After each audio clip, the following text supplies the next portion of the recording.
Let's pray together. Father, thank you for this morning, the beautiful sunshine that we enjoy. We appreciate the opportunity to serve in our community, and you give us this opportunity here in the County Council. We pray for our citizens today, that you would keep the folks in our community safe, that we would make the right decisions for the people of this county, and that we would move forward as a team and work strong together. Thank you for the election in a country where we can live and people can run freely for office. And we're glad that that's past us and we can move on and take care of the business of the people. We pray this in Jesus' name. Amen. Amen. Thank you, Rick. Our first order of business is an update from Alliance Industries. Aaron Potter.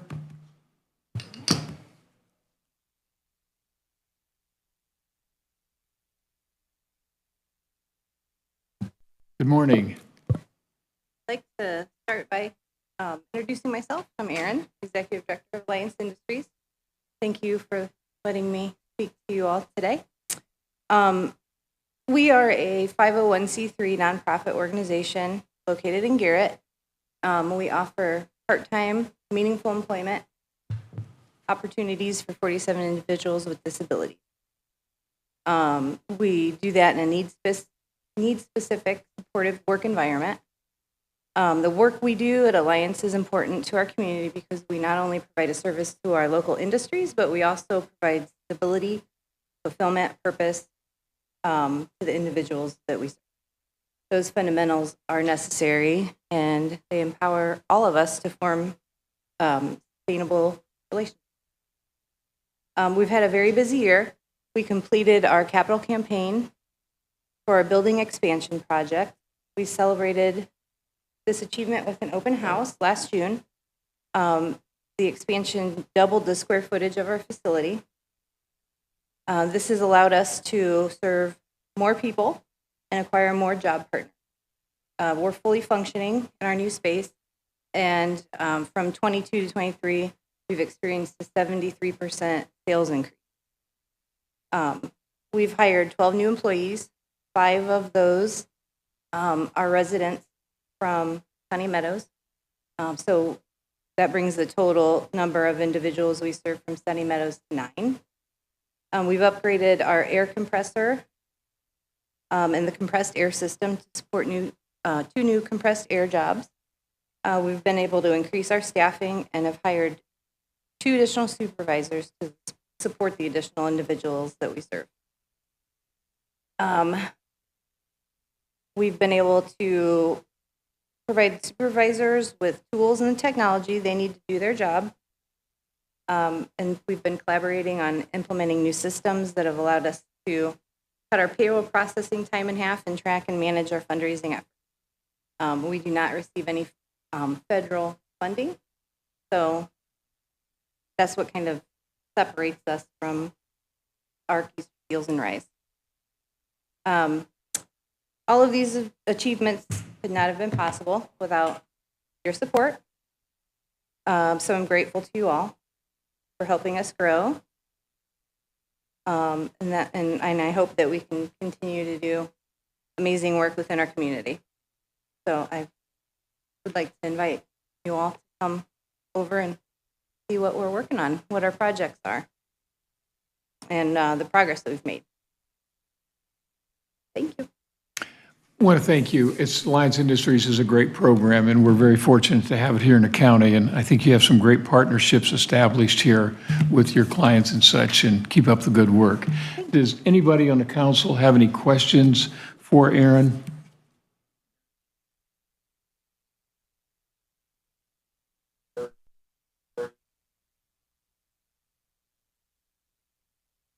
Most of them are. We do serve a few people from Noble County and Allen County. So it just kind of depends on transportation. A lot of them use DART. Yeah, most of them DART, Noble County Transit, their group homes that some of them live in have transportation.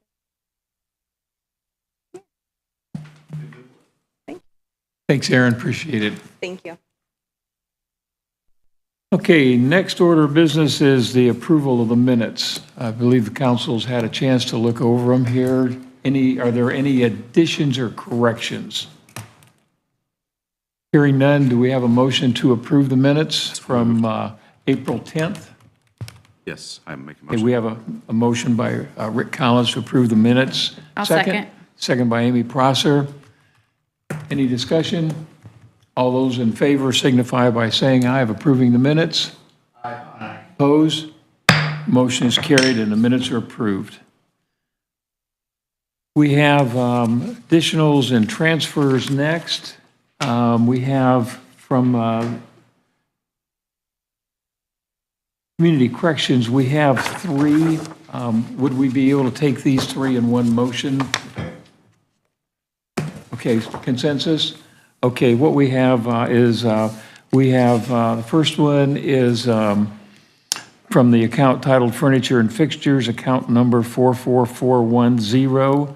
The amount requested is $253.11. Was this considered in the annual budget? The answer is no, because the grant wasn't approved then. How will this appropriation be used? It's for a portable table and a TV stand. Specific cost of the item is $253.11. How was this cost determined? Priced items online and already ordered some of the items. Is this a recurring expense? The answer is no. Will other expenditures be necessary? The answer is no. Was it discussed with the liaison? Yes, and that was Amy Dembski. Any questions on this one? Okay, the next one is from Community Corrections. The account number or the fund number is 8907, account 44430. The account title is Equipment, and the amount requested is $279.99. And for line item consideration, okay, I'm sorry. Was this included in the annual budget request? And the answer is no. The grant wasn't approved then. How will this appropriation be used? It'll be used to purchase a pressure washer. Specific cost of the item is $279.99. And how was this cost determined? Priced items online and already ordered some of the items. Is this a reoccurring expense? The answer is no. Will other expenditures be necessary? The answer is no. Was it discussed with the liaison? And that was yes, and that was Amy Dembski. Any questions on this expenditure? And the third one, again, is from Community Correction, fund number 8907, account number 22730. Account title is Other Operating Supplies. Total amount requested is $712.73. Was this included in the annual budget request? The answer is no. And the reason it was not included was the grant wasn't approved then. How will this appropriation be used? It's going to be used operating supplies, extension cords, hand sanitizing stations. Specific cost of the item, $712.73. And how was this cost determined? Priced items online and already ordered some of the items. Is this a reoccurring expense? The answer is no. Will other expenditures be necessary? The answer is no. Was it discussed with the liaison? The answer is yes, and the liaison was Amy Dembski. Are there any questions on this item?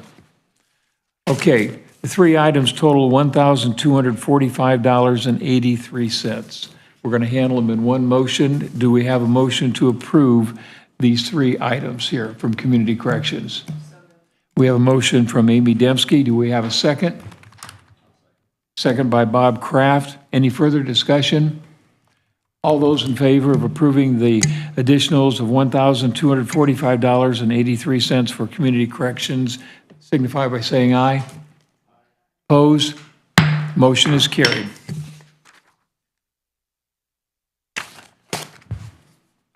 Next item is transfers, and we have from three different groups here. The first transfer we have is from the commissioners. It's basically moving money from the service account to the supply account for $5,000. And the fund is 1112. Fund name is the Light Economic Development, and the location number is 0019. And they are moving money or transferring money from account 31017, which is number 17 Courthouse Security Service, to account number 21017. Account title is number 17 Courthouse Security Supplies. So that amount is for $5,000. Why is this transfer needed? Proximity cards to be paid by a supply account. Will additional appropriations be requested due to this transfer? The answer is no. Was it discussed with Rick Ring, liaison? The answer is yes. And this is just a transfer from the service account to the supply account. So any questions on this? Do we have a motion to approve? I'm sorry, what's that? Lighted.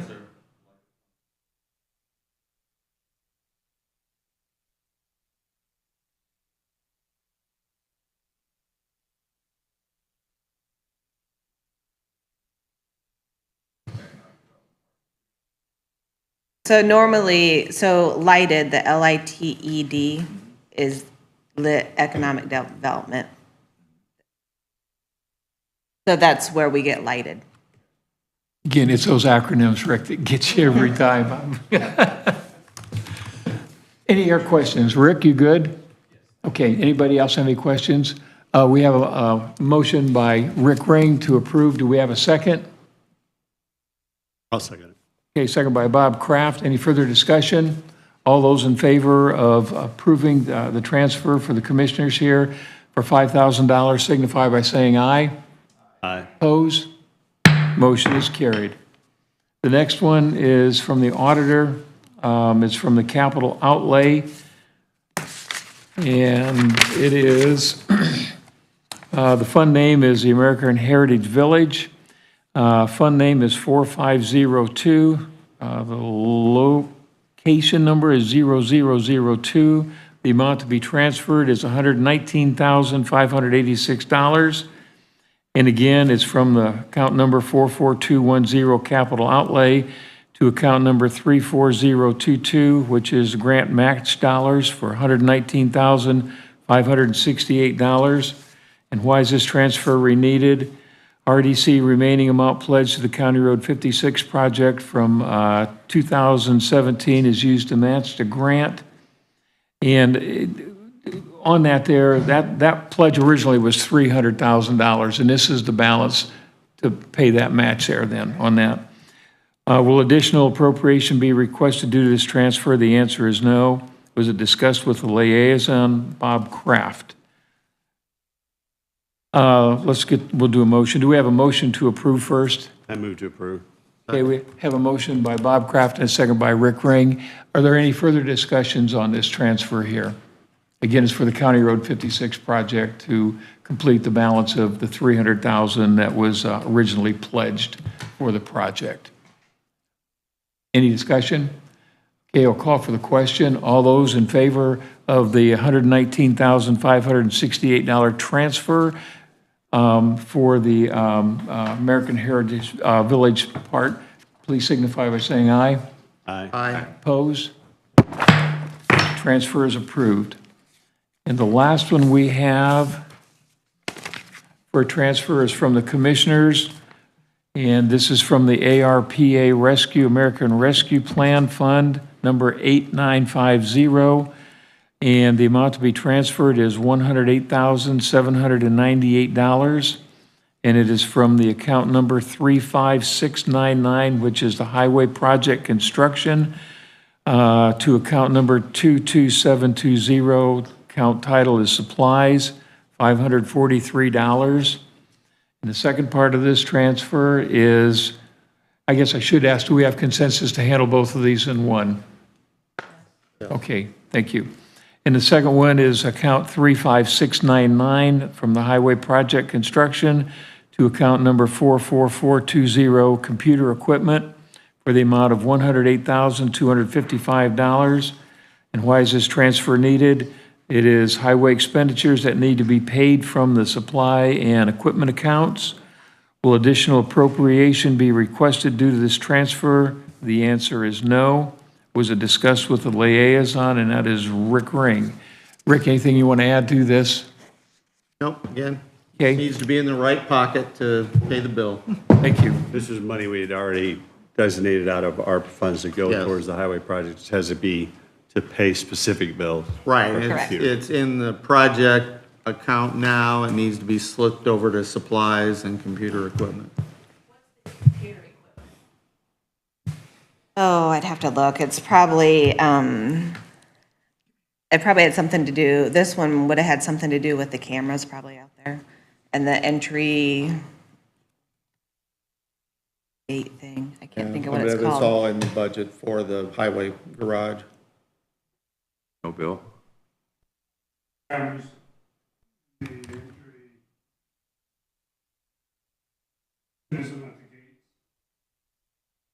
I'm looking. So.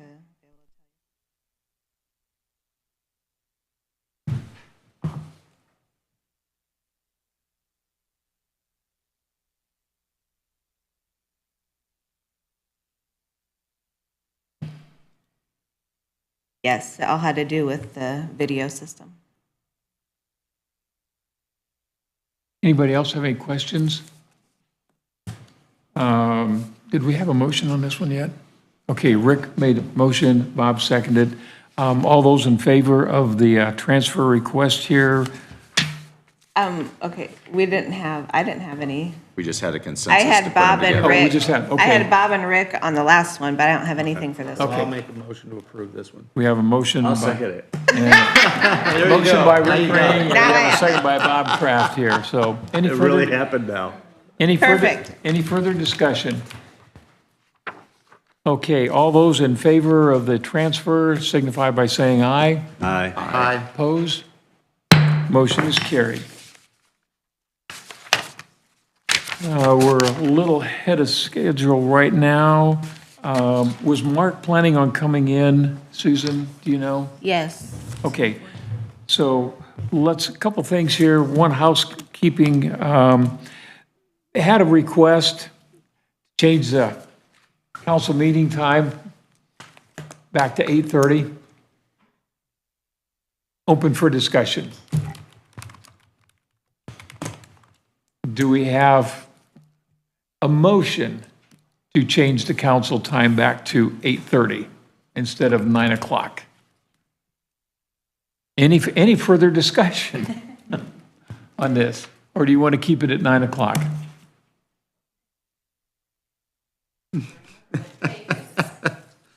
If I have any say in this, I have already redone everything and renoticed for the rest of the year. Because of the request to go to 9, I would prefer to keep it at 9 instead of going back and forth. And if you want to redo it to 8:30 when we start next year, that would be preferable. But I can renotice again and change everything again if you want to go back to Now, 8:30. of It's just going to be confusing. course, we've got the June meeting, but the stuff in August, we're gonna be here a lot anyway, so. I'm fine with 9. 9, consensus? Maybe, Amy, close your mouth. Yeah, Amy Prosser? Oh, it doesn't bother me. Okay. Consensus, leave it at 9 o'clock then? So we just made life for Susan a lot easier. I appreciate it. Let's see. Now, You have, That salary ordinance. if it doesn't, if you don't mind, the airport gave their little synopsis, but he won't be here today. He's taking care of his parents. Randy is in Utah, taking Utah, care of his yes. parents. And then I also provided, I believe I already got it, but I printed out, provided the invitation from DLGF Commissioner Dan Shackle that will be coming to do a meet and greet here on May 16th, just for your information and reminder. While if we're gonna be doing that, you will very soon get a notice from the State Board of Accounts, reference the state-called meeting for county councils this year is on June 22nd at the Renaissance Hotel in Carmel. And I can't speak to the afternoon's agenda, but the morning agenda will be an hour and a half First, discussing the state of the state legislature's task force meeting on the tax evaluation of the Indiana tax system. And Senator Holdman and Representative Thompson, who are the chairman of that task force, will be our speakers. The second part of that group will be with Representative Pressel to discuss the state task force on the highway funding, gasoline tax. So both involved with the tax system as to what might be proposed in the January 2025's legislature. Anyway, those three legislators will be there. Moderating the group will be myself and Ryan Hoff, who is the liaison from, or the official within the Association of Counties, the legislative person. So actually, if you know Ryan, Ryan is actually a DeKalb County native. His parents live next door to the county home, to Sunny Meadows. Been very active there. So anyway, keep that on your agenda. That should come out here very shortly. What was the date again, Rick? June 22nd, it's a Saturday.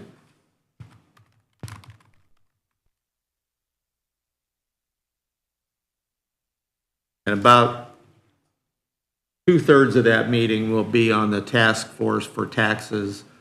The last third will be on the highway funding. Both are in need of reevaluation greatly. Although, you know, the one thing you want to keep in mind, as much as I appreciated what our Lieutenant Governor was pushing, axing the tax probably was not the best issue. Taxes do need to be revised. There's no doubt about that.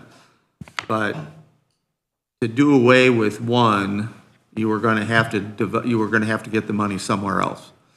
So in many ways, it was probably going to be a shift. And what I would not have wanted to see, and I think I've mentioned this before, everybody was pushing, let's be like Texas, let's be like Florida. And those two states have no state income tax. They also have the highest property tax in the country. We do not want that. We cannot allow that. There are other things that we can do, but we can't push it all on the property owners. That's just not fair. You know, I think that's one of the big things we've been asked about. How are we going to pay for the jail? Everybody thinks it's going to have to go on property tax. Well, some of it probably will have to go on property tax, but we have local option income tax, a community corrections tax that can be used. We've got money that's being saved now in the rainy day fund for it. We want to put as little burden on the property taxpayer as possible. So that is something that we just have to, you'll have to watch the legislature to see what they do. I mean, because it's all going to be up in the air. That's a good point. Reassessments are looking kind of scary right now, especially on agriculture. They were, and you know, as we've said in the past, it depends on our assessed valuation for our county. 2 years ago, we grew 11% in our assessed valuation. Last year, DeKalb County grew by 0.67%. It was the weakest we've ever been. We normally run somewhere between 3 and 5, 3 and 6%. And the assessed valuation at least keeps up with inflation. Inflation was horrible last year, you know, in the 6, 7, and 8% range at different times. And for our assessed valuation to only go up by 0.67 was very, very harmful. And people's taxes did go up. There is an article that I printed off. I don't know that I have it to share, but Larry DeBoer wrote an article last week on property tax and why, if the assessed valuation went up, the property tax rates didn't go down. And he had a number of different issues that he brought up. as to why that might not have gone down. But in our case, that poor increase of 0.67%, it was definitely painful. And what I haven't looked at is to find out, because that's our overall assessed valuation.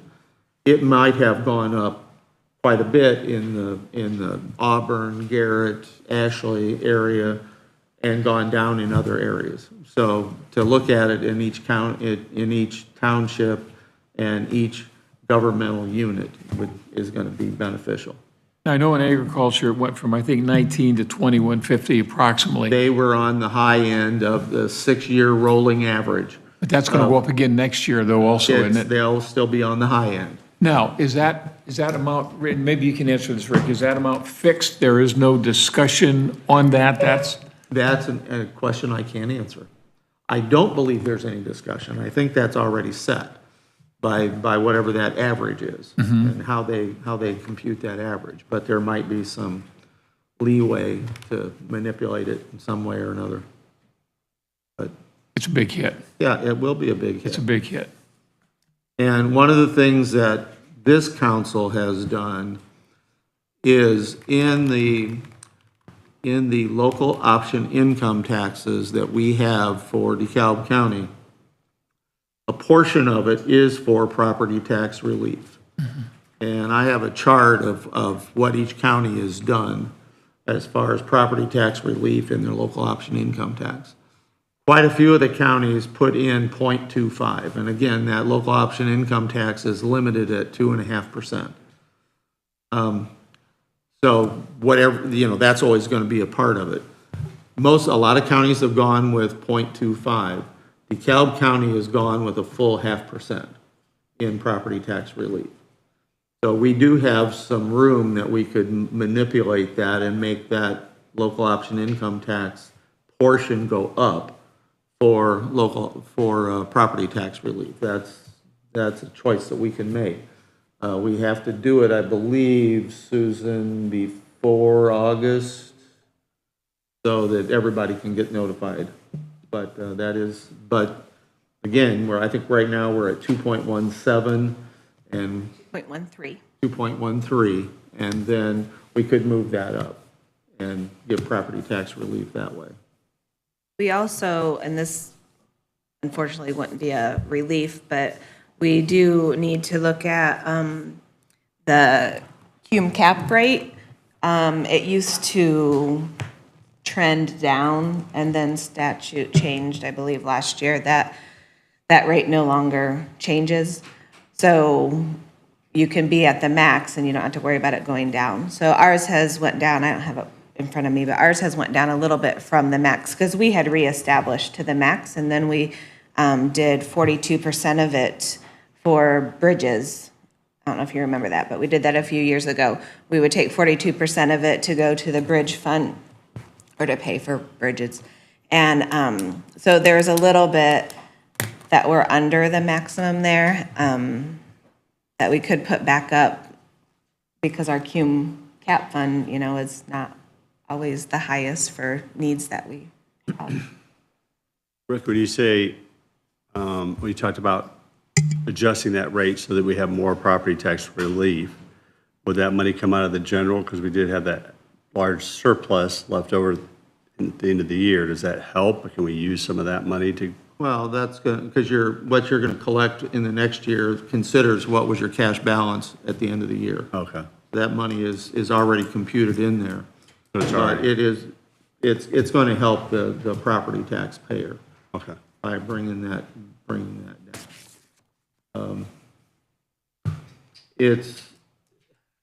And there are a lot of other options nowadays with the local option income tax. One of the things they did, of course, is the community corrections, or the corrections facility tax. That's there. We've got a limited number of years that we can use that. 2 years ago, they put in a rate to pay for the judicial system. And at the time that it was done, everybody made the assumption that everything in that, everything in the judicial system could be considered with that tax, because actually very close to 50% of our general fund expenses go to the legal system. Sheriff's Department, the clerks, the judges, all of the probation department.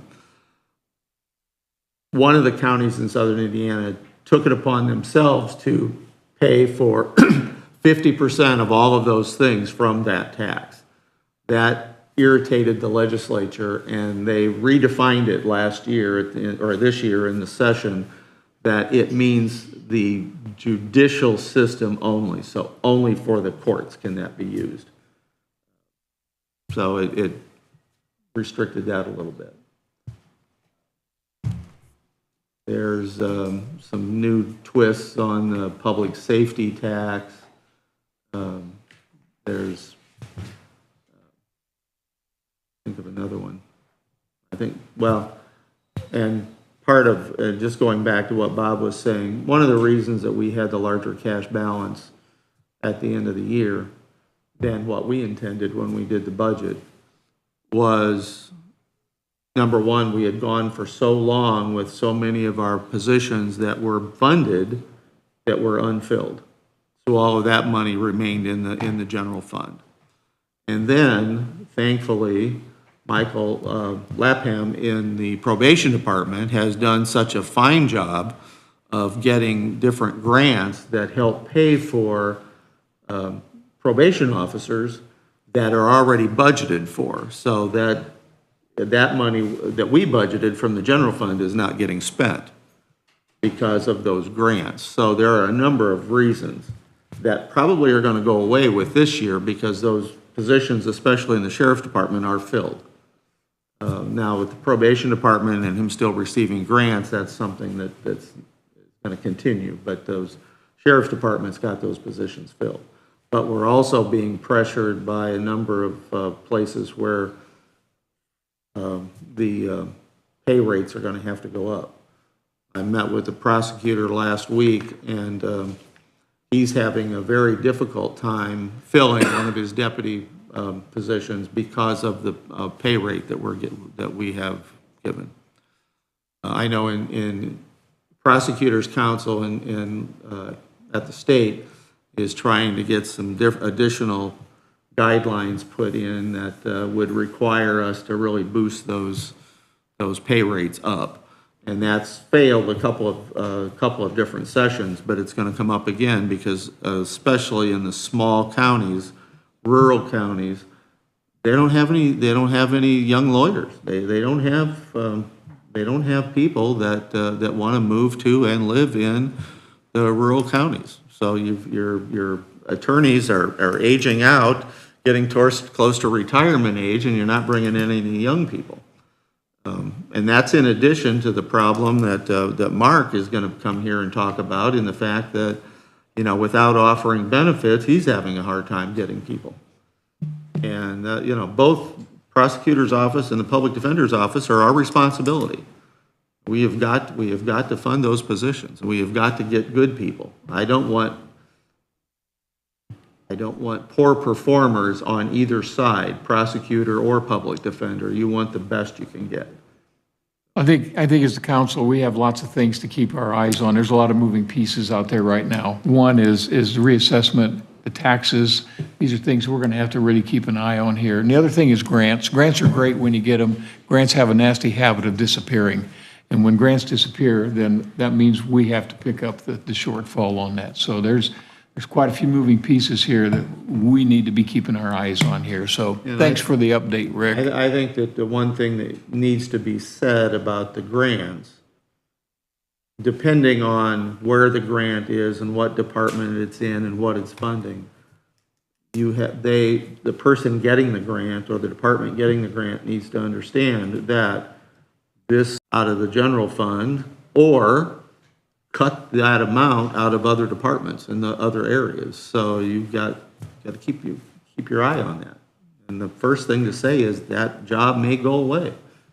And I think the council's done a pretty good job of making the departments aware of that, and you're right, if it's grant dependent and the grant goes away, there could be worst case scenario, could be cuts. So, thanks. I did grab our CCD rates. We are currently at .0307. The max that we had went up to was .0333.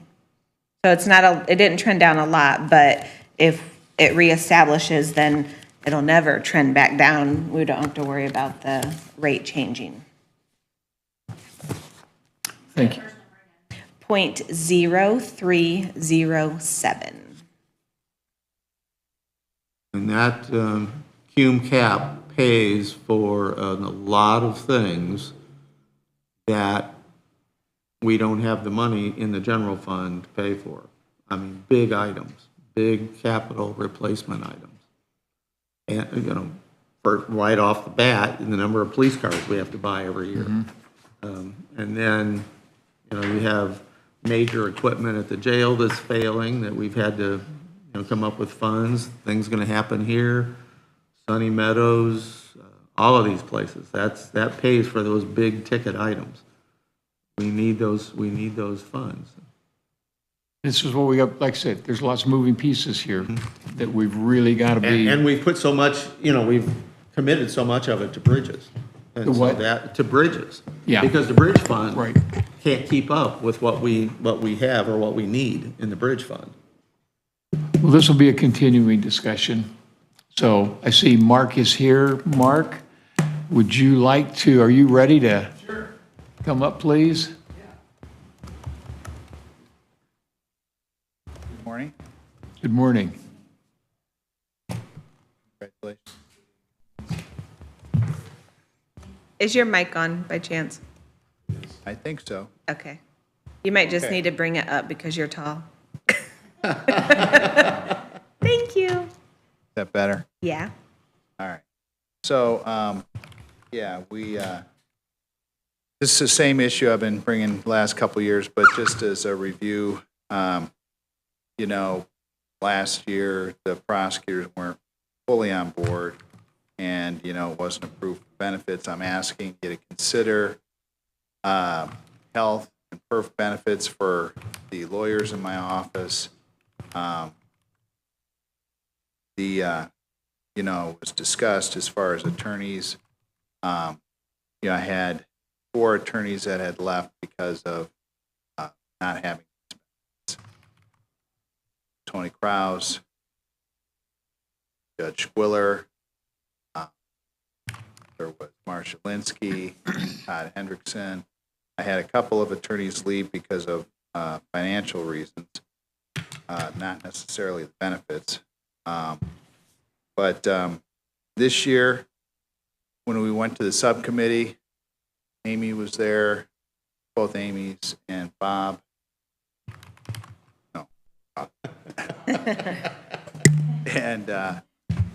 And they, and actually the prosecutors were on board this year. I think they understood the situation. You know, I've sent you guys a lot of materials over the last couple of years, you know, this whole thing with the attorney shortage. I think the national average right now is 4.5 attorneys per 1,000 people. Indiana is 2.3. It's a big problem in Indiana. The Supreme Court has, they've developed a commission to try to figure out what's going on. Yeah, I don't know what's going on either. We went to the law day classes at DeKalb this year.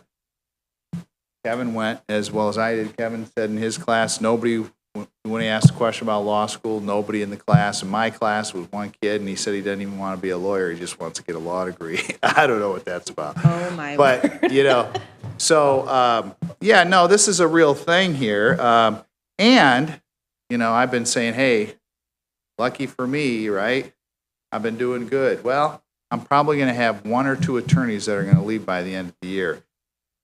One is, of course, you know about the pilot program. I'm still pretty confident that we're going to get one of those slots. I know Have they said when they're going to announce that yet? no, but I know Derek Mason had been on vacation, might still be.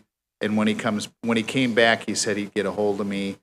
But And just to add to what we were talking about earlier, if we are part of that pilot program, we've appropriated money for the attorneys to do these misdemeanors. and we don't get reimbursed for it now. But if we're in the pilot program, we'll get reimbursement for that. So that will refill what we've got in the general fund. Yeah, this has gone back and forth, and they finally came up with an idea, and this would last for 5 years, because the legislature is tired of this issue of the Public Defender Commission coming back asking for this misdemeanor reimbursement. So because of that situation, well, it's going to be really good for us. But I think I had told you guys last time, the commission had asked if I would volunteer to give them some information on misdemeanor cases, which we're doing. And I've been told that that's going to help with this election. That's why I think I feel pretty confident about it. We're giving them what they want. But anyway, because of that situation, I have a lawyer that is a misdemeanor is a misdemeanor attorney, but we don't get reimbursed for it. But once we start this program, he's not going to be able to stay with us because he's an attorney in Steuben County. So we'll be looking for one slot there. I also have another slot that don't want to get into it too much here on a public forum, but I got an issue with one of our lawyers, so it might be a situation where we're going to have to replace two. You know the situation already with the prosecutors. They're struggling. I don't know if they've any applications. They've been, so I don't know where they're at with that, but I know it's hard to find people. I can tell you that all three judges are totally in favor of this. The Public Defender Board, we met. It was discussed.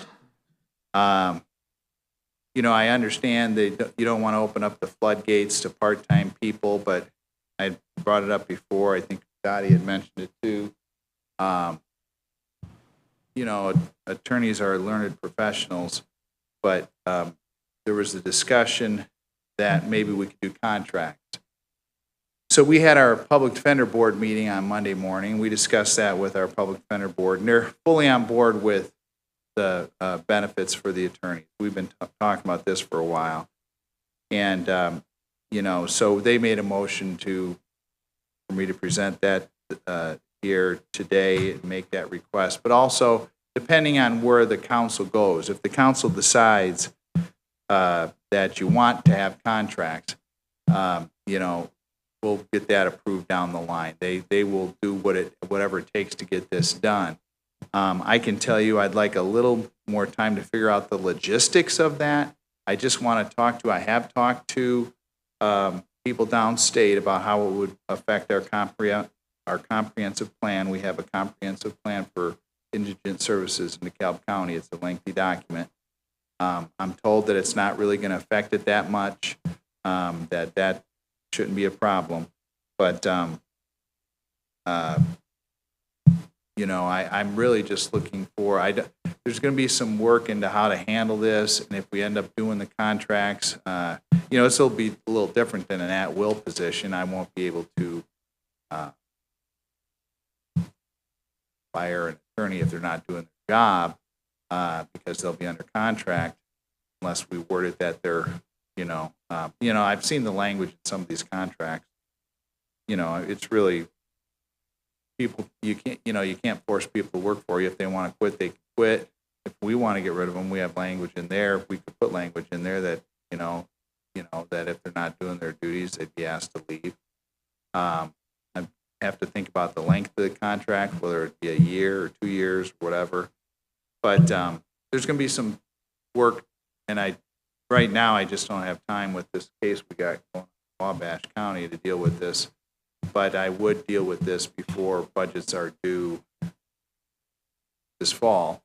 What I'd like, hopefully, if you could approve it, is to just approve the request. And again, subject to your decision on whether it has to be contracts or not. I'd like to have a red light so that I could then pursue how to get this done. And again, I'm asking to try to get this done by January. And it's, you know, we have to be competitive. We're going to compete with other counties. You know, our salaries are already a little bit deficient compared to some of the other counties. So we've got to benefits here 3 days a week, salary to 30. You're just not going to get quality attorneys to do that stuff. As I told you before, just keep this in mind. This is important. We're part of this program, state program, and we get reimbursed. I think our quarterly reimbursement this time is over $100,000. It's pretty nice. 4 times a year, get money from the state. But if we weren't in this program, you had to pay lawyers.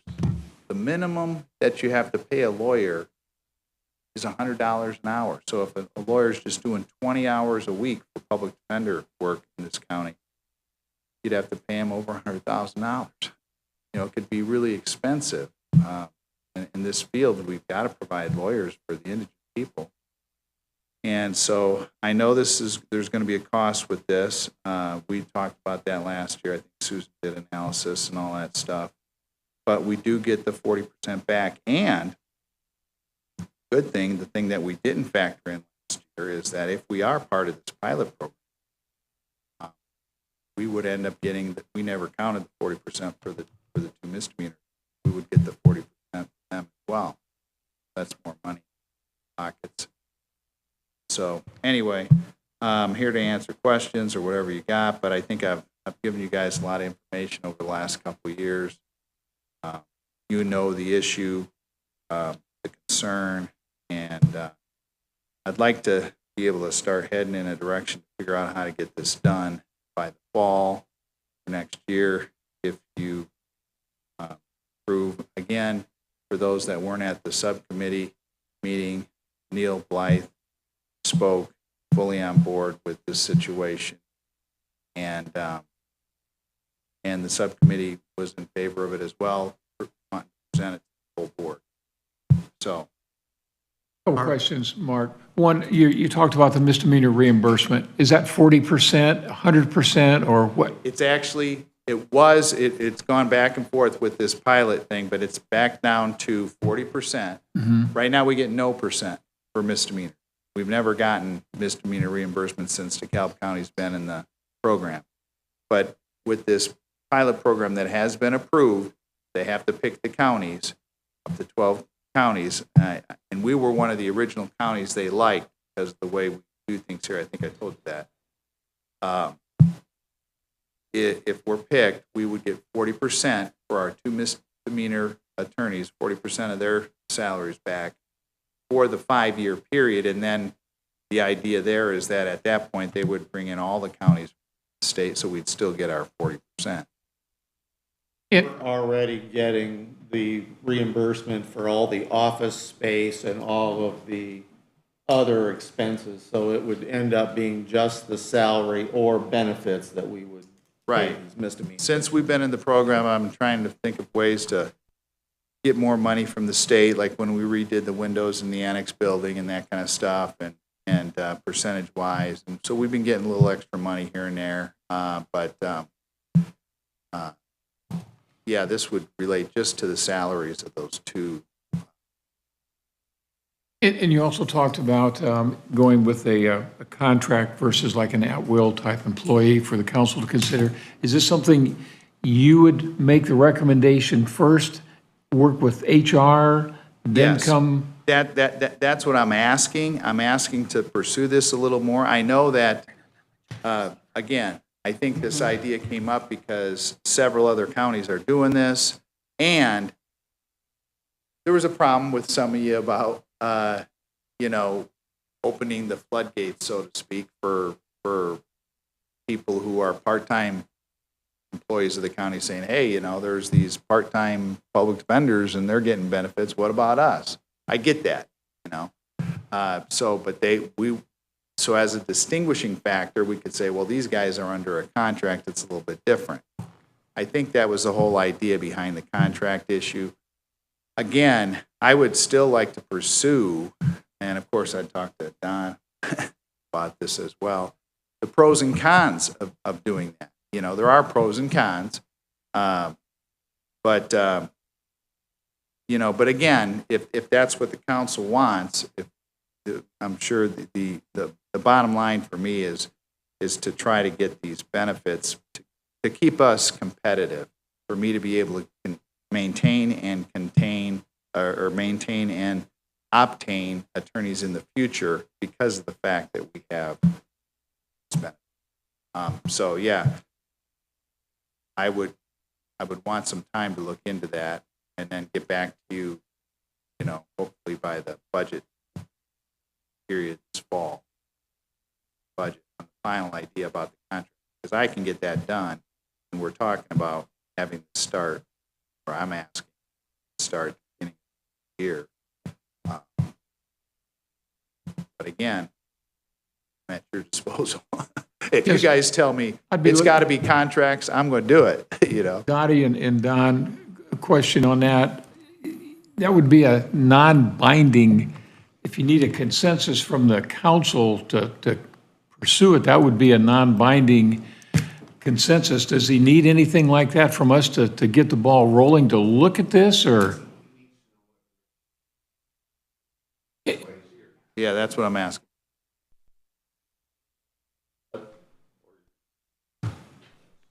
I don't think we're able to make that call right now on that. When the job classification committee looked at it, we struggled with the word full-time. Some counties call it a full-time position, and we just didn't think that was ethically the right thing to do, to call it full-time. And then we talked about a salaried exempt position, and we pursued that for a while, and I think we really landed on this contracted employee idea because you can negotiate every single person individually. Like if somebody didn't need insurance because of a spouse or something, they could negotiate that contract with you when you hire them that they don't get insurance. And as I understand it, they would still be. Right. So it's kind of a good thing for the county, I think, to have the contract employee, because if you might not have to do everything for everybody. Now, as you mentioned with the at-will part, is that something, though, you could write in there if you needed to get rid of somebody? I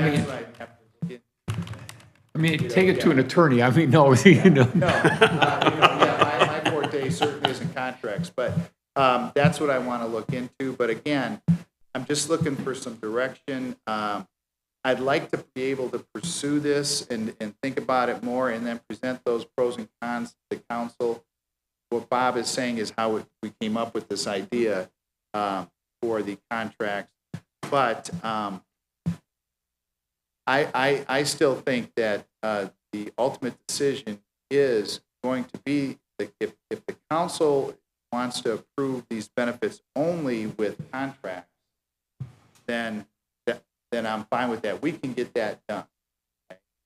But what I'm asking for you for today is, because there's be a lot of work involved, but if you could approve, if you would think about it this way, if you could approve the health and perf benefits today, subject to a review in the fall, and that would then I could get some information about the contracts and then take that to you in the fall. And if you do decide that you want to stick with the contract idea, we'll get that approved. We're going to have several PD board meetings. We meet quarterly. I can get that done. I'm just asking for some guidance. But since we've been doing this for a while, I was hoping that I could get at least the approval part on the benefits considered today, and then get more information to the council on contracts. Fall budget. Bottom line is, Okay, but wait a minute. Budgets are due the 15th of May. Pardon? Budgets are due the 15th of May. Oh, I know that. So, Yeah, and what we would put in there You is, want this as more- far as money-wise, that's why I could put that in there, the cost of the insurance benefits, with the attorneys. But I'm talking about for next year, whether the attorneys are going to be under contract or just still as they are now at will employees now. I don't think that's going to affect our budget, If he has to do the contract, which is probably nothing for the council as far as work, managing the contract employees is going to be a little bit more burdensome than if they're just at-will employees for him Yeah. and for Dottie, not for us. So if that's how he can get his attorneys because of this nomenclature of part-time, full-time, and all this other stuff, let him do that. But I think what we need to understand is the fact that he's talking about next year. Well, what happens if he loses attorneys this year, and the only way he can get them is to have an attorney under contract? So it may come up that he's got to deal with it this year, not for next year.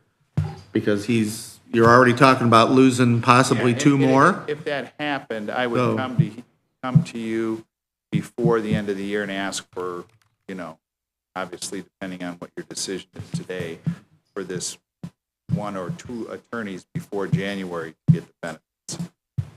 And the bottom line is we have to make the decision, are we going to spend this much money? And I think Susan has an idea of how much that is. I don't know if you can look back or not, but how much that would be minus the 40% that we're going to get reimbursed, what that kind of total would be if you take both departments, prosecutor and public defender. He can put that in his budget. It doesn't necessarily mean that it'll be passed there, we're going to have to take a look at it. I personally don't see any reason why you can't include the benefit piece in your budget there, Mark. But again, no guarantee that it's automatically going to go through, though. Yeah, well, that's why I was here today, and we had put this off subcommittee to see whether the council would approve.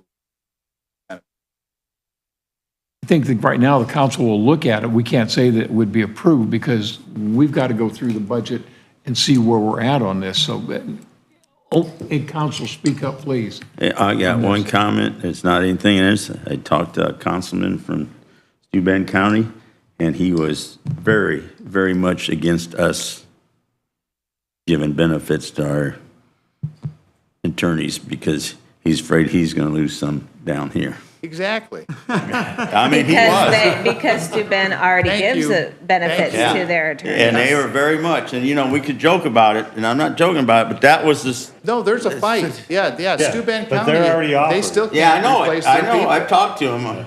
This is a big deal. I'm trying to tell you, I've been telling you this for 2 years, sorry. And, I but, mean, Yeah. we you know, should at we least. can keep pushing this off if you want, but guess what? There's going to be lawsuits, man.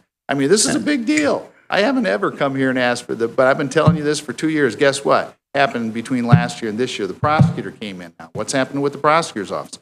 They can't get anybody. So, I'm going to lose people. We're going to end up with, there's some very incompetent attorneys out there. Very sad. But, So let me ask this, is this something that, I know you want the go-ahead and to know what the council's feeling, but is this something that has to be done right this minute versus, I'll have all budget numbers and stuff in July when we're doing presentations and when we're doing work then. yeah. Is that time frame acceptable? That's fine. Again, I'm subject to your discretion. I'm here. We did those numbers before, but we do need to add the numbers again, I guess. Right, because I don't have everything. The numbers that I had, not including what we may continue on current wages, the increase ranged from like 206,000 to possibly 465,000 Is that before the 40% or after? before. I think all Mark wants to know is, can he build his budget around using contracts so that he can add the benefits to it? Well, he can always do that, though. Well, then tell him that. We need to just tell him that. You can build your budget using those numbers. And if we cut it in budget time, we cut it. I don't have a problem with that. And what about the council? I mean, if, Well, he needs to move ahead. I mean, Yeah. we've been dragging our feet on this, so I have no issue with him to say, go ahead under a contract because as he said, if you got one employee that don't need the insurance, what are you gonna do? Didn't we come to agreement, and you can correct this, with him that there would be no pay increases if we go this way for next year? Didn't we say something? That was a previous offer. That was I a don't know if that offer yeah. still stands. Yeah, so, you there- know, what do you do if you got one person who don't need it? Do you give him the pay, or her the pay increase, or do you give them the benefits? That's what I need to know. Right. I can tell you with those, again, from those numbers last year, those numbers, the top end was for both offices. Of course, you have to consider the prosecutor's office Yeah. as well. With everyone taking the maximum family benefit, which, you know, I can Correct. tell you just doesn't Okay. really apply in several situations, including me. But, you know, I'm already getting benefits. But the thing is, the other thing is, it does not include a 40% for the two attorneys for the misdemeanors, which we'll likely get. But again, I'm just looking for direction. We have to, I would think as a county board and in general, we have to decide whether we're going to go in this direction or not. I mean, you know, that's the bottom line. But it's a big deal. Counties are fighting over attorneys right now. That's what's happening. Stu Bennett is in a world of hurt. I've been telling you that for a long time. Well, yeah. And And I just again, don't what wanna I be said in a world of earlier, the prosecutor's council has been trying to introduce into the legislature requirements for minimum pay for deputy prosecutors. And if they do that, then it's going to affect what we pay public defenders. And it's very possible that it could happen. They've already do that with probation departments. They set the pay rates. And they could do that with the prosecutors. And believe me, there's about a $20,000 per attorney difference between what we're paying and what the demands are right now statewide. So it could be quite costly. Now, it's not passed. It's been introduced year after year after year, but it's not passed. But it's getting to the crisis point where it's liable to pass at some point here. So keep that in mind. I would agree with kind of what I'm hearing from Bill and Rick, that we probably need to offer him some direction to go ahead and do that. One indicator that could help is if I made a motion that he go ahead and include that in his budget, we allow him to include that budget, we vote on it, and he'll know what kind of support he has numbers-wise from the council. Do we need that in a motion, or can that be consensus? I think a motion would be good. I think everyone going on record would be good. Yeah. For his benefit. I'll make a motion that we allow Mark to go ahead and include those benefits in his budget presentation for July With And I will contract? with the contract. And I'll under. second that. Okay. We have a motion by Bob Kraft for Mark to proceed with the benefit piece and the contract piece for his attorneys. We have a second by Rick Ring. Any further discussion from the council? So is that including, just so I'm clear, that's including benefits for him, for his staff right now, moving forward? Is that what I understood, or? For 2025's budget. So what they're preparing now, Yep. he's going to have the most dollars in his budget, so we have all the numbers we need when we are deciding on final numbers. The only thing that would affect this year, 2024, is if he would need to come back at the end of the year, if he's going to be losing any attorneys, and maybe have some options of how we can keep them. That's a totally different thing. But that's totally different. But these numbers aren't affecting 2024 at all. And It's to again, build our next budgets. the motion was for him to include it in his budget presentation. It's not guaranteeing that we're going to approve that budget, because we got to look at the whole budget and make cuts or not cuts and stuff, so. And it's not, And by budget presentation, that means put in the system, so we have those numbers, not just talking about it. Thank we're you. not guaranteeing any portion, whether it's a whole package or any specific parts. It's to go ahead to build your budget, basically to the max, and then we'll take a look as funds are determined what we have. Is that agreeable with you? Yeah, anything. You know, I mean, I've been waiting for some direction, and so, I call the question. Yeah, okay, the question's been called, so we have a motion on the floor here to give Mark direction, including the benefit package and contract employees here. the direction for that towards the budget process. We have a second by Rick Ring. Any further, I'm sorry, we'll call for the question. All those in favor, please signify by saying aye. Aye. Opposed? Okay, motion is carried. So, Mark, you have direction, and you've done a great job of presenting your case over the last year or two on this here. You really have. He's an attorney. Just wear us down. Bill wear said us you're down. attorney. You did a good An job attorney. anyway, You so. know, one additional piece of information about those deputy prosecutor salaries. While they haven't made it mandatory across the state now, it is in state law that if there is a state institution in your county, they set the minimum pay for the deputy prosecutors. So if you've got a prison or a work release center that's a state facility, they have set the deputy prosecutor salaries. Oh, like at Pendleton, something like Yeah. that. So even though that county may not have anything to do with that particular institution, they have made that mandatory. Anything else for Mark? Thank you, Mark. Thank you. Appreciate it. Okay, moving on, we're moving on to the salary and hourly wage ordinance amendment. And I'd like to read this here. This is the 2024 salary and hourly wage ordinance amendment, ordinance number 2024 OCC-3, and it is amending ordinance number 2023-OCC-10. The department is probation. The account is 11705. It is for probation officer court, what, EXP, meaning experience or what? Expenditure? Sorry, Susan. I don't remember what I named it. I'd tell you in one second.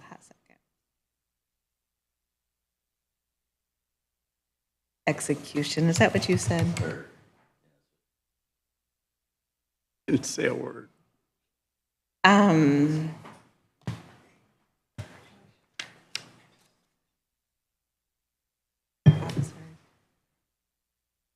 I can't remember, honestly. Okay, if you think about it. I will, I'm trying to think of what That's fine. Michael would have said. And this is for an SO probation. Can you give me the clarification on SO probation, That's Dottie? special occupations probation category of our study. Okay, Oh, thank you. Sorry, I'm not Dottie, but And the pay up to the maximum is $1,892.03 per biweekly. biweekly. Okay, thank you. First of all, we need to approve this on first reading, which is a title only, which I have just stated. Do we have a motion to approve this first reading, title only? So moved. Okay, we have a motion by Rick Ring to approve this on title only. Do we have a second? I'll second it. Second by Bill Van Wy. Any further discussion? This again is title only. Okay, we'll call for the question. All those in favor of first reading title only of ordinance number 2024-OCC-3, amending ordinance 2023-OCC-10 of the 24 salary and hourly wage amendment, or salary and wage ordinance amendment, signify by saying aye. Aye. Opposed? Okay, so it has been approved on title only. Next, we would need a motion to suspend the rules, where we could do this on a second and third reading. Do we have a motion to suspend the rules? So moved. We have a motion by Bill Van Wy, a second by Rick Collins. Rick Ring. Rick Ring, I'm sorry. But to suspend the rules for the salary and wage ordinance. Any further discussion? All those in favor signify by saying aye. Aye. Opposed? Okay, we have suspended the rules. Now we're looking at approval on second and third reading. And I move that we approve it on the second, third reading.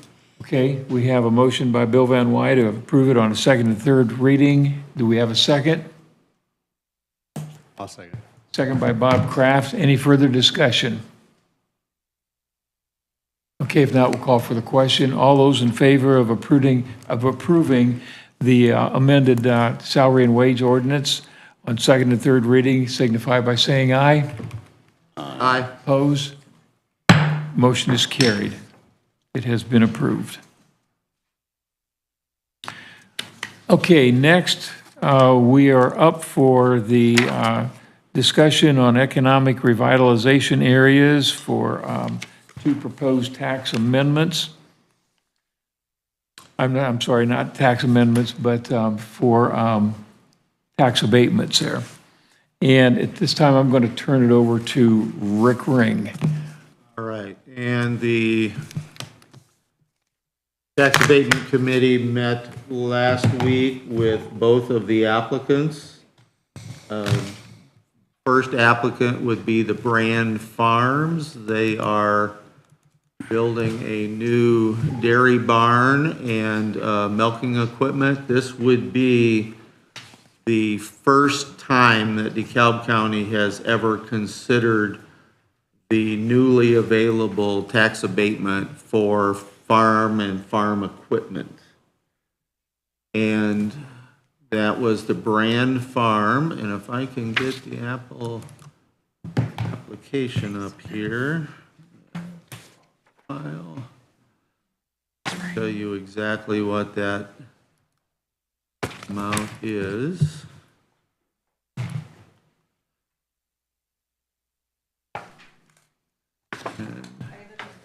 I'm looking for the SB one. The amount for the real estate improvement would be $3,865,000 for real estate. And for personal property,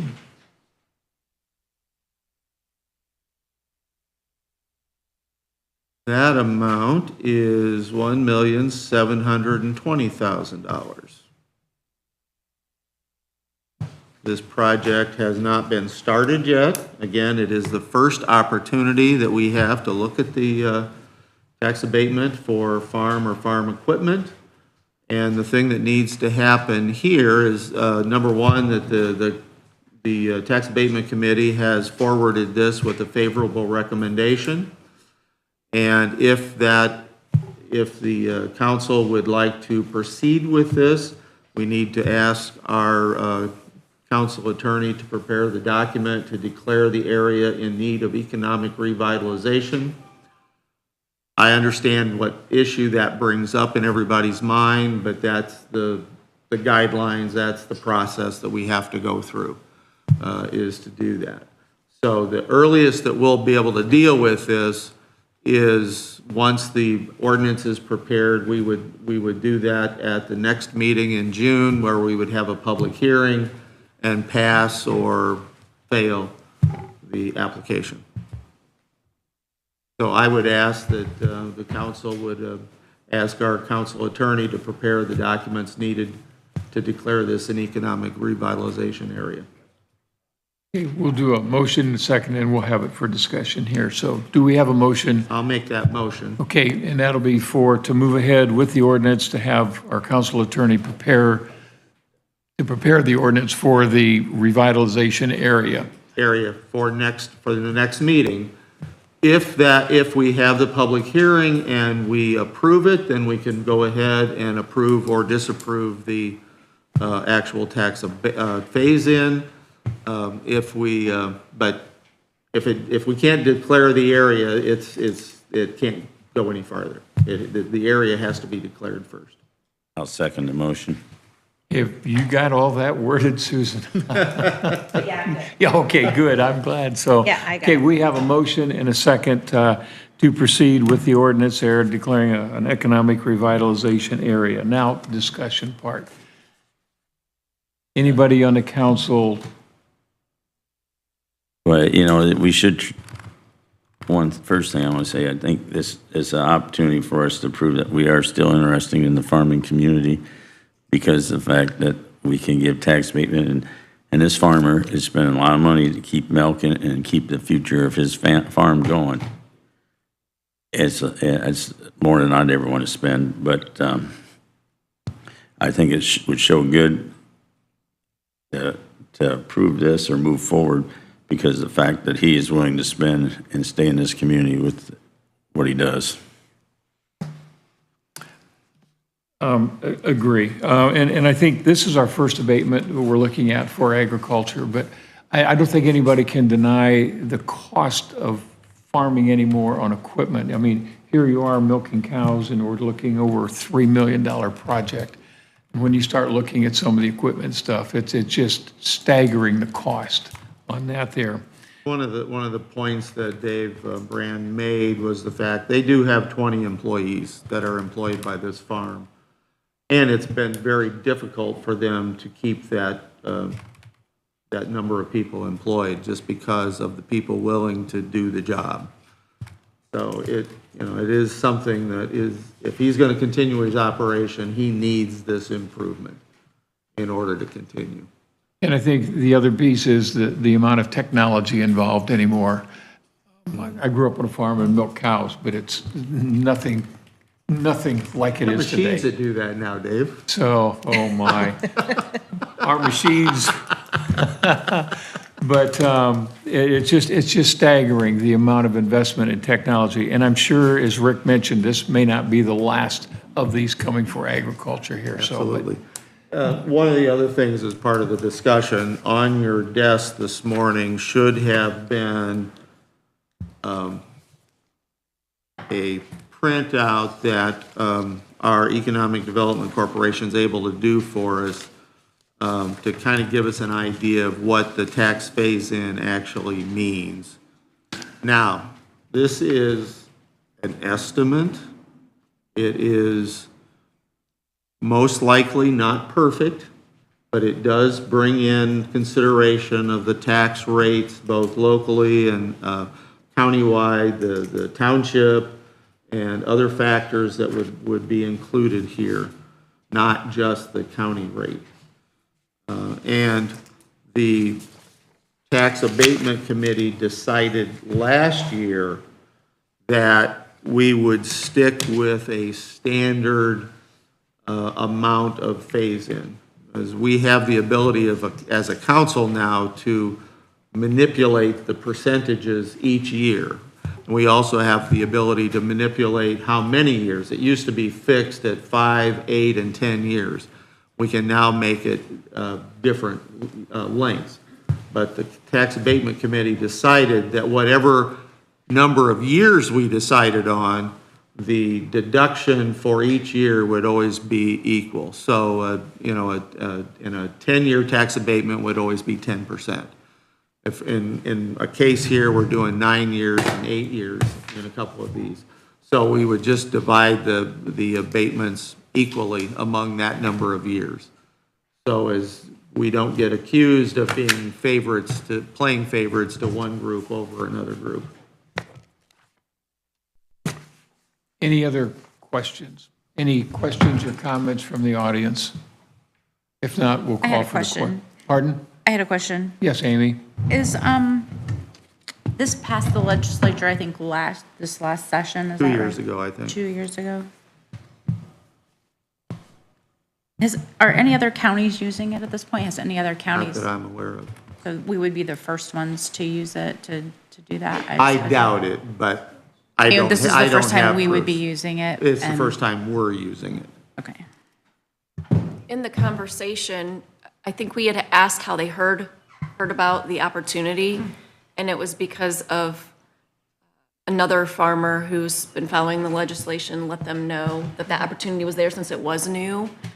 And I had talked to actually some folks in Steuben County, and I think because we're so agriculturally focused in our counties that maybe it's not going to be as big of a need down in, obviously, Indianapolis or maybe even Fort Wayne, but because we have that base here and the fact that we have the dairy operations, there are several here.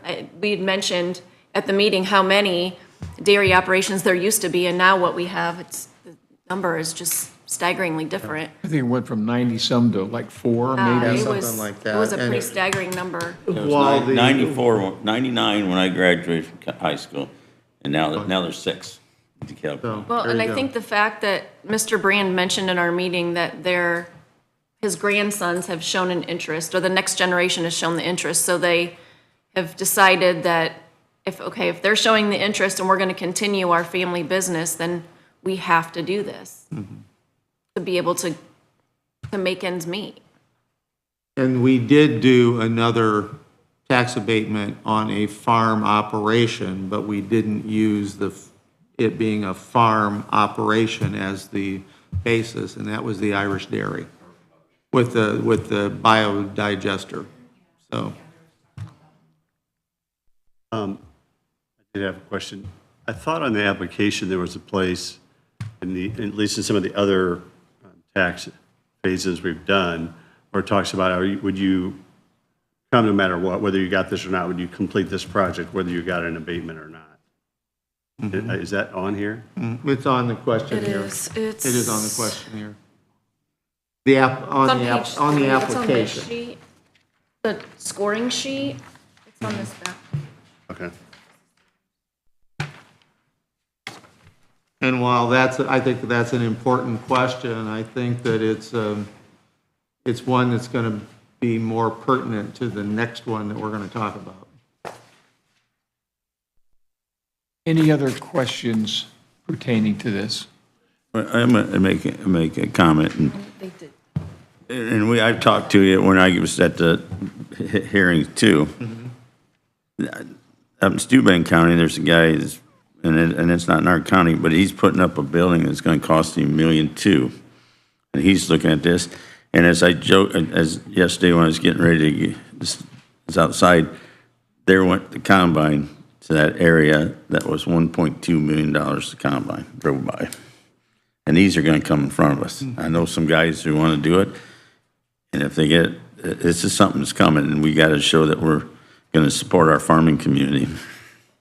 And the tax phase-in on $1 million or $2 million combine, and what that combine means to that farm operation is very similar to what a $1 or $2 million CNC machine means to one of our local factories. That is essential for their business. Any other questions? If not, we'll call for the question. All those in favor of moving ahead with the ordinance declaring an economic revitalization area for the Brand Dairy Farm signify by saying aye. Aye. Opposed? Motion is carried. All right, the next one is called the Project Red. And this one is, this is coming from,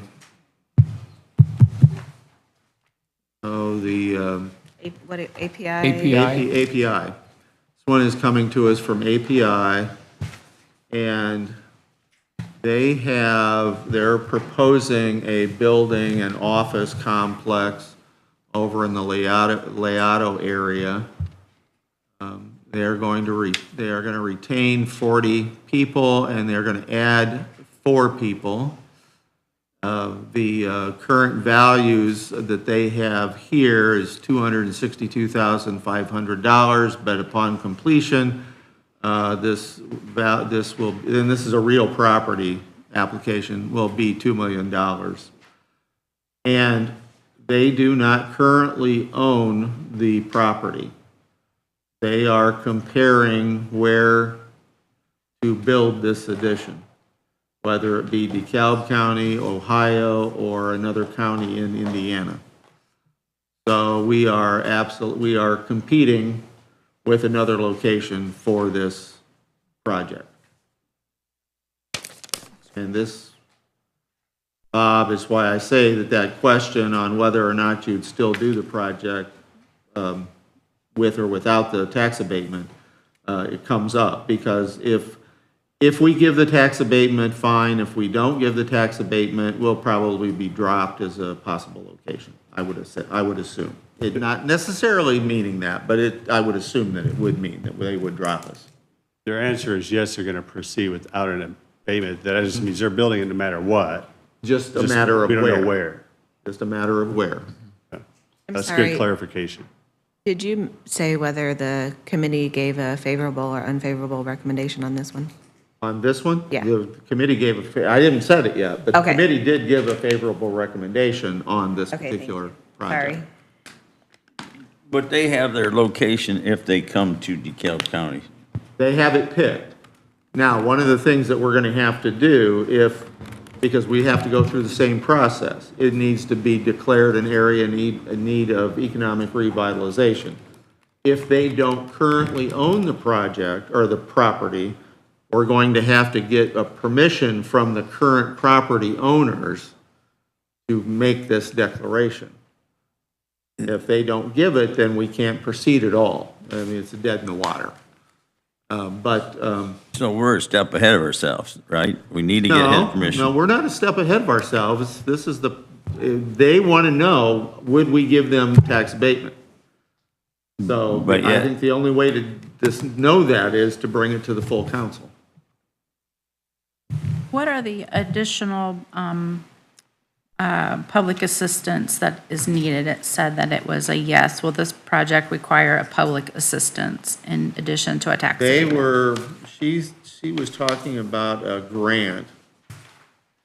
Remember, we asked that question, is a grant that they possibly would receive, but it's not anything that they have assurance of yet either, so.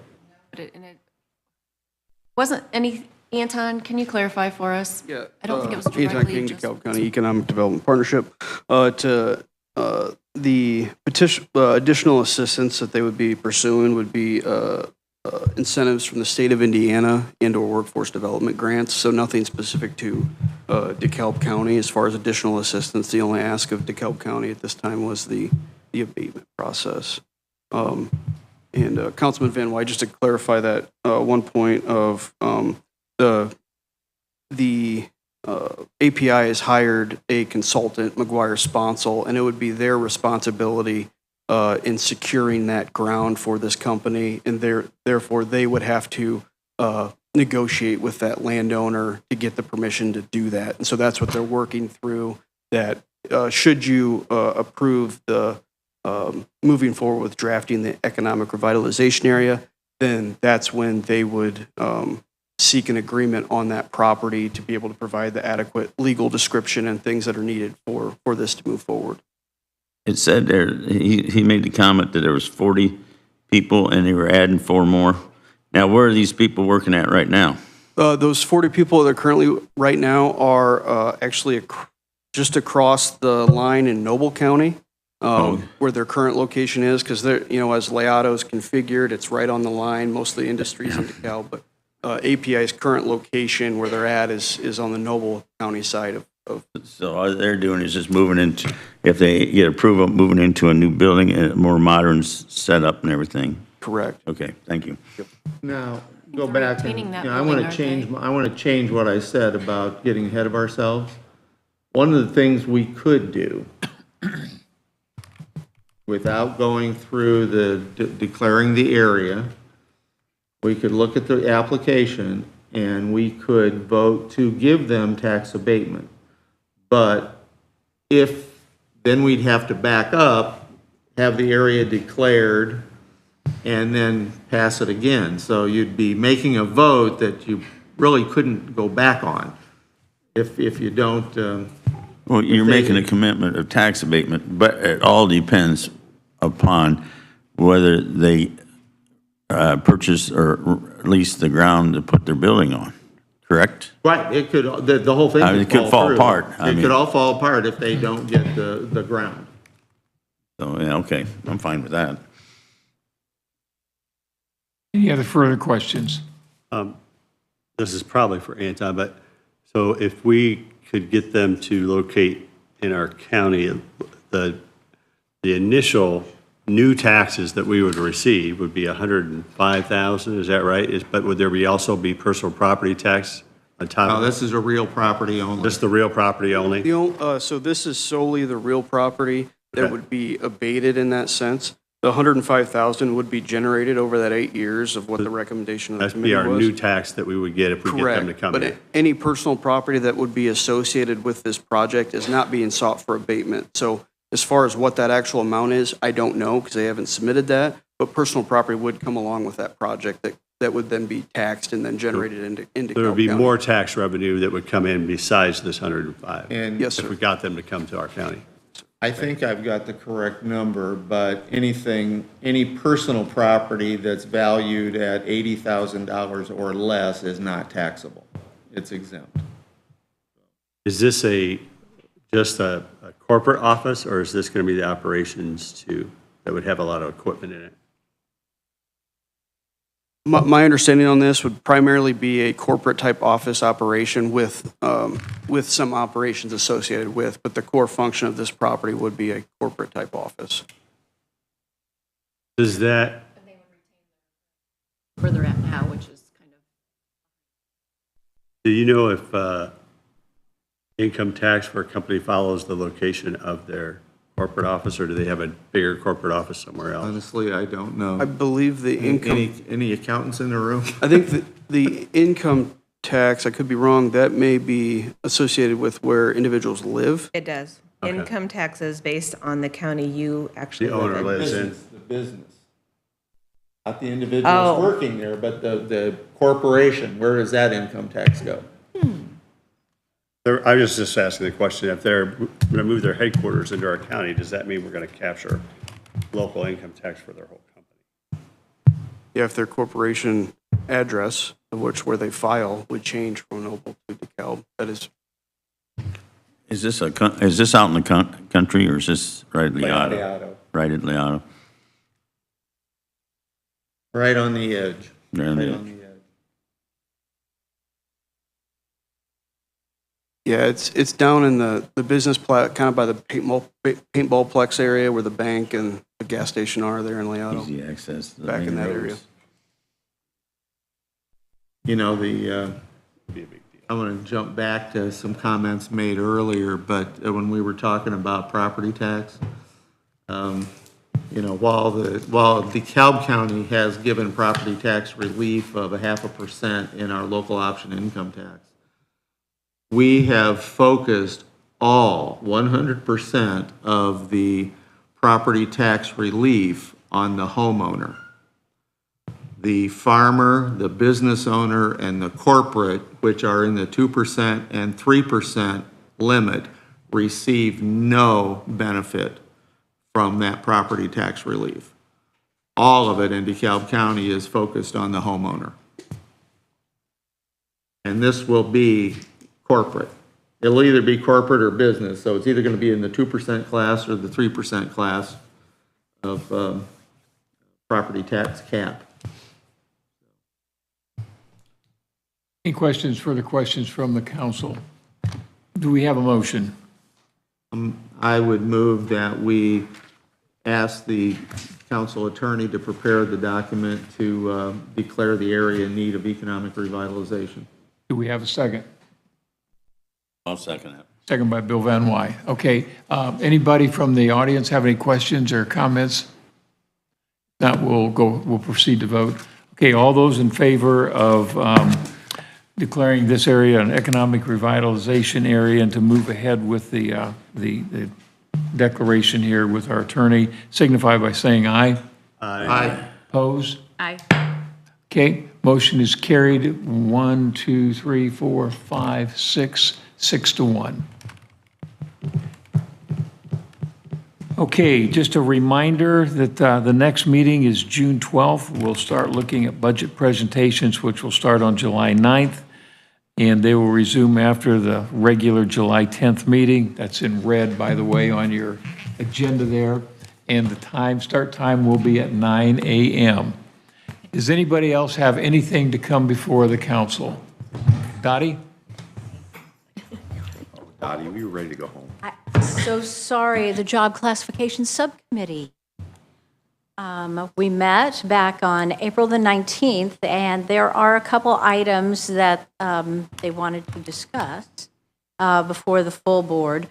The Soil and Water District Director, is a department head, and we wanted to make a recommendation to council that a revised job description would be approved, and then wanted to have a discussion regarding the change in classification. Currently, that position is in PATC. We would like to move it to a department head classification of EXEA. The information was not sent to our consultant, but during the committee meeting, it was decided that we go ahead, make those changes, make the change from PATC to EXEA, and then to have this discussion about raising the pay for this position. Normally, whenever we make changes such as this, we don't make changes in the middle of the year. But they wanted to talk about whether or not this position's pay should be increased to be in the classification of EXEA July 1 of this year, or to wait until the next budget of January 1, 2025. And the reason we didn't feel the need to send this to WIS was because it was a pretty black and white, easy decision for us to figure out that classification change. It wasn't difficult. He or he is the department director now, and Right back there, you go. Yeah, they restructured that office. Their board acted as that director for a while, and now we actually have a director who's acting like a director. So they really should be in the EXC position, not in a PATC. Dottie, will you have this prepared for Susan or for the next meeting here for the council? We sent the minutes to Susan. Yes, all the board members had sent that. So I thought everything was changing for 25, so I did not do anything. that was the discussion. So that's why we didn't have a change to the So with everything resolution. generally happening in 2025, the following year, these are the things that would be discussed during budget time. Okay, so at this point, we have So nothing if you're to act changing, if upon. you're wanting to change it sooner, that's different, but I was not aware of that. In our committee, we did discuss whether we wanted to do that July 1st of this year or wait until next budget year. And I think there were funds, would that require an additional for you to be able to do that this year? Okay.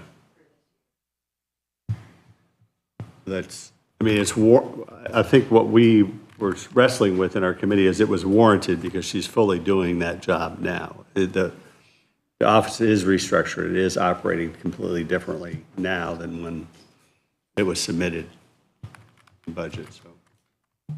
who's their liaison? I don't know. I don't know. She's kind of shaky. She's hard to get along with. How's Bill weigh in on this? Yeah. She had charged me full price for my trees. She wouldn't give me a break. We don't have anything to act on here at this meeting, so I would strongly suggest bringing it forward to the next meeting. We can discuss it, whether we do it this year by 1st July. We will look at it and see if we can make corrections.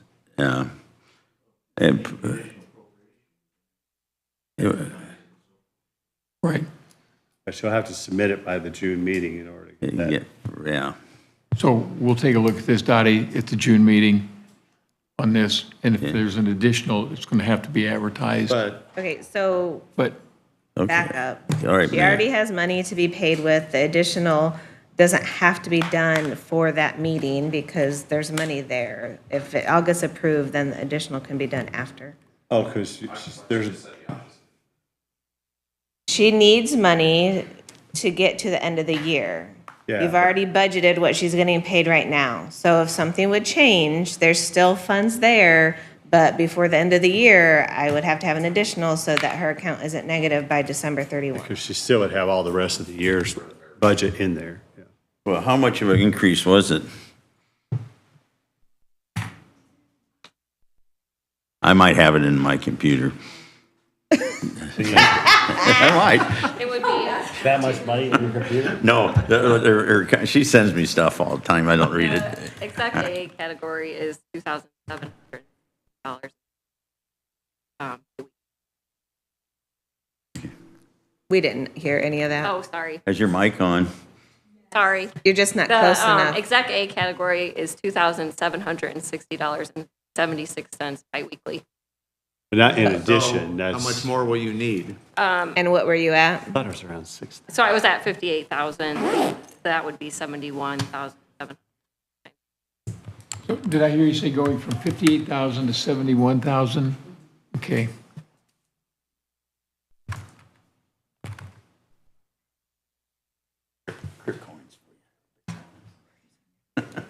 Okay, any other further questions from the council? We'll take a look at the next meeting. Thank you. The only other thing that, the biggest thing that was discussed was regarding the review of requests for quotations for the compensation/benefits study and the development. And we had RFQs that were sent out to 6 different companies. 3 of the companies either outright declined to quote or called me to discuss the project before declining to quote. There were 3 companies that returned quotes, and I sent that with the minutes of this meeting. We had one quote that was for the entire project was $124,240. The second quote was $80,000. The third quote was either $59,880, or it was going to be even lower, $31,380. So we had quite a range there. The consensus of the Job Classification Subcommittee was to not recommend any of these vendors for the study, but to have a discussion with the full council regarding where the money would be better spent. And we had some ideas, if you wanted to bring that up. We had an idea of how that might be better spent. Can you remember what that? I didn't put those in the minute. Okay. I'm trying to remember. I think one thing that we talked about was being able to offer the employees a statement of their Yes. benefits, in something in print that was outside of their wage and all of their tax deductions, but something that says this is how many days, of time off that you have earned, vacation, and then the perf. I mean, having everything in print so someone knows the value outside of what I get paid per hour. Right, a statement of benefits is what we wanted to look at. That type of a document is given to employees of many companies. We'll do Right. that.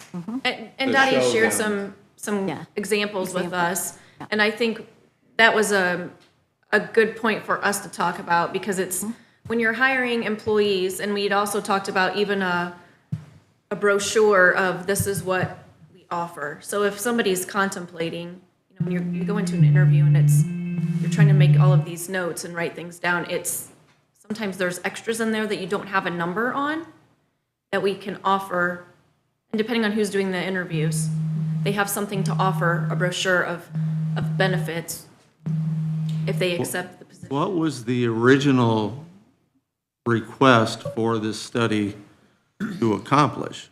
I thought it was to make sure that our ranges were in the market area. We actually had several points. One was to review a review of each position's relative worth within the organization and for establishment of pay ranges, comparison and analysis of salaries, wages, and benefits of like or similar jobs in comparable government entities and also private employers in the area in which the county competes for labor supply, reviewing the current pay grade structure based on a comprehensive job evaluation plan and process and a thorough evaluation of the established labor market, reviewing, comparing, contrasting the current benefits package to local employers and adjacent counties, presentations of the findings and recommendations before the council, a comprehensive final report that included an overview of the methodology used, comprehensive comparable data related to the employee wages and benefits, an analysis of the county's current salary and benefit structure and programs and related findings and recommendations, support then during any implementation phase if necessary and any costs that were involved there, and recommending procedures for ongoing system maintenance, including pay system administration and comprehensive system upkeep, and then any planning and administration. So that's, so one of them thought that $124,240 was reasonable for that. However, then we had on the low end, somebody thought about 60,000 was more in line, or even 32,000 If we was. took some of those out. I think the 32 is if they didn't do all of those. Took out a lot. I think the original intent had to do with a couple of jobs that we have, and whether or not the pay ranges that we have established are currently appropriate. That we only have a few places where we can go and get that information. One is the Association of Counties puts out a guidebook every year that gives us the pay ranges of many of our elected officials and hired people within, like highway department, maybe the health department. But we have that. We have the reports that you give us from the area labor force group, but somebody needs to put all that together for us so that we know what we're looking at. And with that AIC report, I usually have to go back through and find out, are you at a 35-hour work week? Are you at a 37.5-hour work week? Are you at a 40-hour work week? There are lots of little tweaks that go into finding out. It's not in that report. You got 92 auditors who are all sending the information in a similar fashion, but maybe not exactly the same. They are trying to change that. They're changing the questions this year in that for next year's or whenever we're doing it. And I think part of our discussion was that we had the accurate data for 22 already. And so we were thinking it's only 2 years old, we can apply inflation numbers to those numbers that we have. And the kicker on that one is that on maybe on 50 or 75% of the salaries, applying inflation numbers is appropriate, but there may be several positions that the inflation numbers don't make sense or don't, either it's gone way up beyond inflation, or quite honestly, it has either stayed exactly the same or actually dropped. So that was the issue. I mean, getting the right information. So. Okay, information only, no action required. Thank you, Dottie. Anybody else from the council have anything to come before us? Anybody from the audience?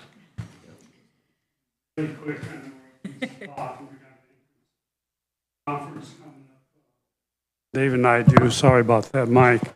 Just real quick on that jail chiller. We had a estimate to replace that system for $650,000. It seems like there's, part of that system has a freon leak, and the sheriff has hired a company to come in and try to track that down and fix that. No idea what that's going to cost, but it's going to be just a fraction of the $650,000. The other problem is the main circulating pump that is leaking profusely. We can have that replaced for approximately $34,000. And that would replace the main pump and rebuild the existing pump that's leaking as a backup pump. So we're looking at considerably less money. we're advised strongly, we were told, well, we could put it in out here and then move it to the new jail. We're advised strongly not to do that. It just doesn't work out. Too many logistical problems.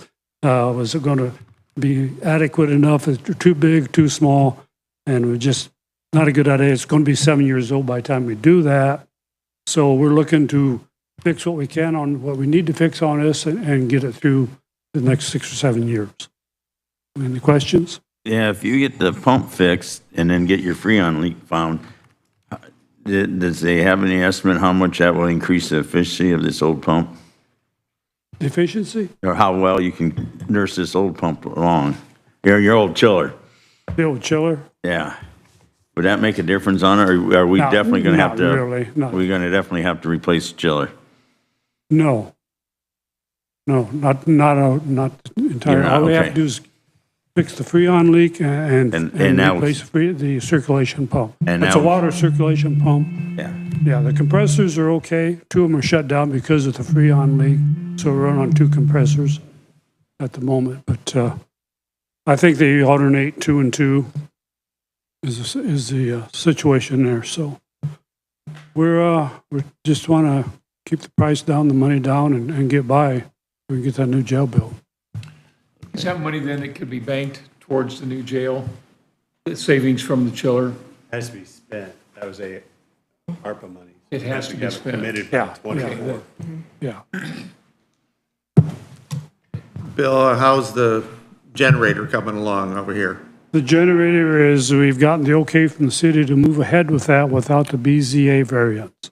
They did give us to go ahead, so we got to get the conduit in, and then Web Concrete will come in and pour that slab. With the BZA meeting isn't until the end of the month, and they want to get that moving, so did get a call from the mayor, and he said, yeah, go ahead. I know the clerk was sweating it last night that with the storm that was coming, that we didn't lose Yeah. power here because they were going to have to take all the voting machines somewhere else to get the final count. Yeah. So they were glad the power didn't go out, but it's, Yeah. that generator is very important that we Yeah, get that. we're going to keep moving ahead on that and get that done. And as far as that storm, we had 3-inch hail at our house. We had to boogie out of the meeting last night and get home, and 3 screens and 2 plastic windows broke. That was it. Neighbors had windows broke clear out. Yeah, it was vicious. You have roof damage? You have roof damage or siding? No. Well, yeah, there's roofs that's going to have to be replaced. Yeah. It was, yeah. I know a good roofer Very you can hire. My steel barn, the siding, vertical siding, actually has little thumb-sized dents in it, maybe a 1/16 of an inch deep. It hit that hard with the wind. Yeah, I'm surprised our windows are intact. I had a lot of overhang, maybe that helped. Does anybody else have any questions for Bill? Bill, thank you. Good report. Before we adjourn, just want to thank the council. Good meeting, good questions, great comments. So thanks for your participation. Rick Collins. I make the motion that we adjourn. I'll second. We have a motion, a second to adjourn. All in favor signify by saying aye. Aye. We're out of here. Thank you. Now it's back to reality.